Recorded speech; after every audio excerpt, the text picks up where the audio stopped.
ritrovati ad una nuova puntata in compagnia del Notes di Antenna 3. Andiamo subito a dare uno sguardo insieme dunque agli appuntamenti dei prossimi giorni.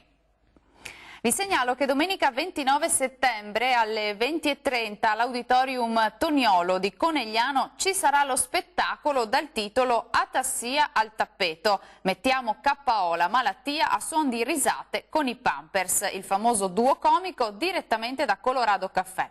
Lo scopo dell'evento, promosso e organizzato dall'associazione Ogni Giorno per Emma, è quello di raccogliere fondi a sostegno della ricerca medico-scientifica sull'atassia di Frederick. Non mancate! La Fiera del Riso di Isola della Scala è il più grande evento nazionale del settore ed è giunto quest'anno alla sua 53esima edizione che si svolgerà fino al 6 ottobre. Come da tradizione saranno allestiti ricchi stand enogastronomici che offriranno la specialità locali, prime fra tutte per l'appunto il riso all'isolana. Non mancheranno concerti, esibizioni, spettacoli di cabaret e poi mostre, eventi teatrali, mercatini per bambini e decine di espositori provenienti da tutta Italia. Conoscere il vino per gustarlo meglio, una giornata con Gaspare Buscemi che vi guida al piacere del vino e alla sua conoscenza in modo semplice e competente. Venerdì 27 settembre 2 incontri imperdibili per tutti gli appassionati del vino vero. Alle 17:30 alla libreria Mondadori di Piazzale Duca d'Aosta a Treviso e poi alle ore 20 sempre a Treviso presso il ristorante Terrazza San Tommaso in Borgo Mazzini una cena con degustazione.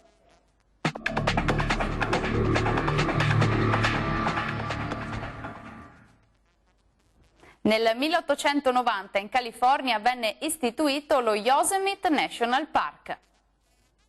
Si tratta di un'area naturale protetta degli Stati Uniti pari a oltre 308.000 ettari, circa l'89% del parco è considerato ancora allo stato selvaggio. È uno dei parchi più frequentati degli Stati Uniti, visitato ogni anno da più di 5 milioni di persone, essendo ricco di straordinarie bellezze naturali, costellato di altissime rupi, cascate spettacolari, alberi giganti e torrenti.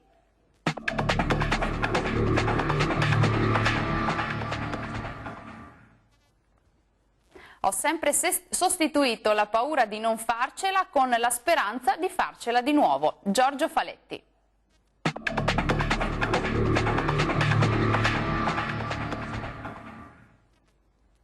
E con la curiosità del territorio oggi torniamo a Isola della Scala perché l'origine del nome di questo comune, situato in provincia di Verona, ha una spiegazione molto curiosa.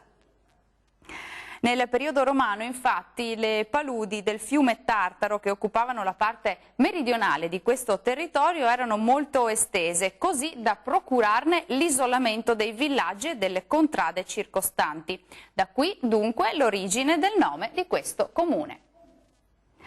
Bene, dal Notes di Antenna 3 è tutto. Arrivederci.